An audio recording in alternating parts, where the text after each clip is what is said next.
Hello students, I hope everyone is fine. So welcome back to the class, and students, you can check the topic. Today we will just discuss about the numerical problems on the chapter pressure in fluids. Pressure and fluids and atmospheric pressure. So students, we will just shortly discuss the numericals, and as you know, before discussing the numericals, we will just go to check the units and the values that will help us to calculate to solve the numericals. That's why you can see in your screen all the values and everything related to the pressure in fluid, means up to the Pascal's law. Last lecture we have discussed about Pascal's law. So on the basis of Pascal's law, thrust and pressure, about only these three portions, all the maths we will solve. Okay, so students, if you go through your book, you can see that first is pressure in fluid, and then Pascal's law, and then the last topic after the maths, there is the further topic is atmospheric pressure. So students, in your book I have seen that everything will just together in the unit section. Atmospheric pressure units also given, but I just separated all the things. I will separate, I have separated on the basis of your topic, only according to the topic all the necessary information I am giving to you, that one by one, step by step, your concept will clear. Okay, maybe I have seen that you also you can check after discussing thrust and pressure in your book.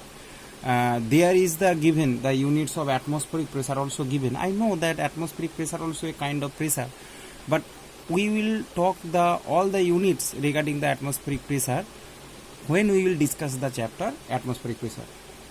Generally, you know that it's 76 centimeter mmHg mercury levels pressure is known as the atmospheric pressure.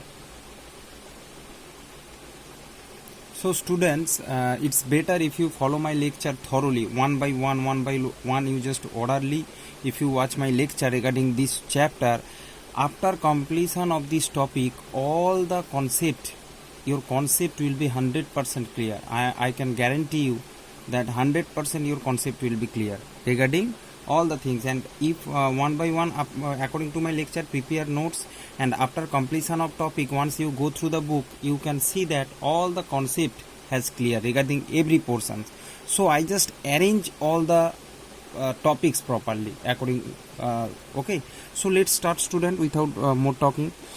You can see, let's come to the units, all what we have done, that once just recall here once again. Just all the units of thrust. You know that thrust is a kind of force. So as thrust is you can see that its SI unit is Newton, as like force, and CGS unit dyne, and 1 Newton is equal to 10 to the power 5 dyne. Okay, so write all these new things, because these needed for the numericals. Okay, here. So one another thing in your book also, you can see the gravitational unit of thrust in MKS system is kgf, and CGS is gf.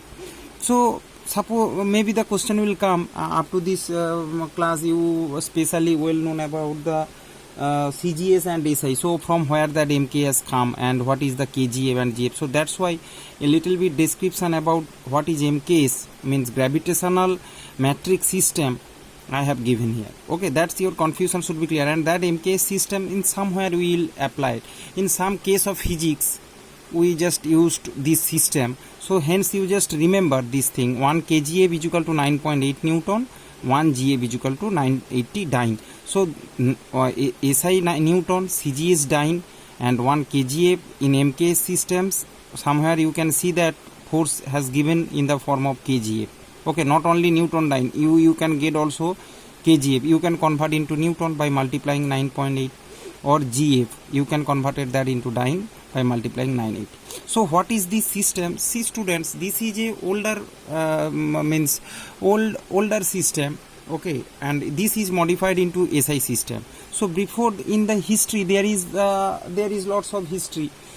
regarding this system. So you know that the gravitational matrix system is a non-standard system. Okay, standard system we have taken now. Right now, nowadays we are counting only SI units. SI, International System of Units. We are counting according to the SI unit. But this system also, as once it has used previously in history, so it also has some. It is not totally vanished, but it is not the absolute, means not the standard. So the gravitational matrix system is a non-standard system of unit which does not comply with SI unit. So this is the more prior. You know that SI and CGS we have to know, but one oldest unit also we are learning. And you know that knowledge is power. If you know about these things also, maybe the question will come with KGF. You can deal with the questions. Okay, whatever. There is no older in physics and chemistry. Science means science. Okay. So it is built on 3 base quantities. Similarly, just like here, CGS centimeter gram second. Okay. Similarly, it is also 3 base. One is length, time, and another is force. Okay, with the base unit meter second. So here MK system length meter, time second, little bit quite similar with CGS, you can see. And force, one another term is just designated described through this system is force, and that is kilopond. Kilopond means kgf. You can say it kilogram force. So according to MKS, 1 kgf is equal to the magnitude of force exerted on 1 kg of mass. Okay, so it is the force of 1 kg mass. You know that weight is also force. Okay, so 1 kg mass force, W is equal to mg. 1 kg mass and force means weight of 1 kg mass, and weight means 1 kg, mass is 1 kg, and G is 9.8 Newton per meter square. You know that gravitational force, G is around 9 or 9.8 or around 10. So 9.8 meter per second square. So force on 1 kg object. Listen it carefully. Force on 1 kg object is called kgf. Force on 1. So force means gravitational force. Gravitational force is 9.8. So multiply that 1 kg with 9.8 means 9.8 kg meter per second square means 9.8 Newton. Now you can understand 1 kg is equal to 9.8 Newton. 1 kg into how these things has come. So I think this thing will clear your concept regarding this kgf and gf. Now coming to the unit of pressure. So this is the thrust. Thrust can be Newton, dyne, kgf, gf, and pressure similarly. If force has given in Newton, so it will be Newton per meter square. Cg is dyne per centimeter square, or Pascal, Newton per meter square or Pascal. SI unit of pressure, and 1 Newton per meter square is equal to 10 dyne per centimeter square. Or you can write this meter square like this, inverse 2 Newton meter inverse 2 centimeter dyne centimeter inverse 2. You as you all know this, in your book all the units has written like this as inverse form. Or if the force has given in kgf, so it will be comes in kgf per meter square or gf per centimeter square. Now students, once you check the interconversion of units, if by meter square to centimeter square to millimeter square, that also you just make note in your copy. So students, you just only this portion, okay, not this portion. Okay, you just only need this portion. 1 centimeter square is equal to 10 square millimeter square. You know that how to convert, because 1 centimeter square, 1 centimeter is equal to 10 millimeter as square. So 10 into 10 millimeter square means 10 square mm square. So similarly 1 mm square is equal to 10 to the power minus 1 mm square 10 to the power minus 2 centimeter square. Okay, 1 mm square is equal to 10 to the power minus 2 centimeter square. Similarly 1 meter square is equal to 10 to the power 4 centimeter square.